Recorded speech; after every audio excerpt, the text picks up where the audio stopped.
In this video, you learn how to save Telegram videos in phone gallery.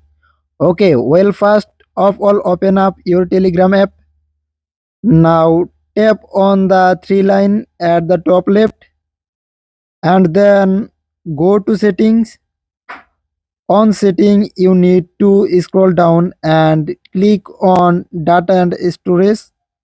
Perfect. Now scroll down again on this save to gallery section. You can select where your videos are going to come from, so you can activate private chats, group and channel.